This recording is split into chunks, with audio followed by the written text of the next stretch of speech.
बहुत समय पहले की बात है। राजा बलि असुर कुल में जन्मे थे, लेकिन वे स्वभाव से अत्यंत दयालु, सत्यवादी और दानी राजा थे। उनकी प्रजा उन्हें बहुत प्रेम करती थी। बलि ने अपने पराक्रम और तपस्या से तीनों लोकों पर विजय प्राप्त कर ली थी। देवता इससे चिंतित हो गए, क्योंकि असुर होकर भी बलि का राज्य धर्म और न्याय से चलता था। फिर भी संतुलन बिगड़ रहा था। देवताओं ने भगवान विष्णु से प्रार्थना की कि वे कोई उपाय करें। भगवान विष्णु ने कहा, राजा बलि अहंकारी नहीं है, वे दानवीर हैं, मैं उनकी परीक्षा लूंगा। भगवान विष्णु ने वामन अवतार लिया, एक छोटे से ब्राह्मण बालक के रूप में। उस समय राजा बलि एक विशाल यज्ञ कर रहे थे और उन्होंने संकल्प लिया था कि कोई भी याचक खाली हाथ नहीं जाएगा। वामन वहां पहुंचे।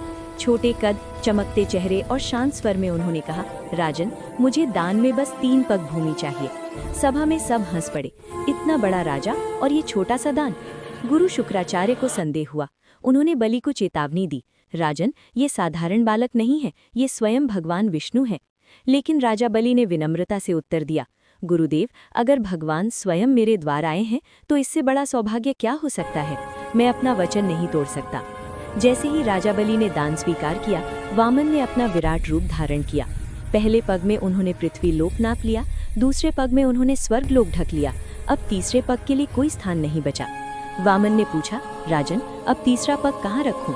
राजा बलि ने बिना भय, बिना पश्चाताप सिर झुकाया और कहा, प्रभु, तीसरा पग मेरे सिर पर रख दीजिए। भगवान विष्णु प्रसन्न हो गए। उन्होंने बलि को पाताल लोक भेज दिया, लेकिन दंड के रूप में नहीं, वरदान के रूप में। उन्होंने कहा, बलि, तुम पाताल लोक के राजा बनोगे और मैं स्वयं तुम्हारा द्वारपाल बनूंगा। राजा बलि की भक्ति और दान से प्रसन्न होकर भगवान ने उन्हें अमर यश दिया। आज भी केरल में ओणम पर्व राजा बलि की स्मृति में मनाया जाता है, जब माना जाता है कि बलि अपनी प्रजा से मिलने आते हैं। ऐसी ही दिव्य प्रेरणादायक कहानियों के लिए हमारे चैनल डिवाइन टर्बो टेल्स को लाइक, शेयर और सब्सक्राइब करना ना भूलें।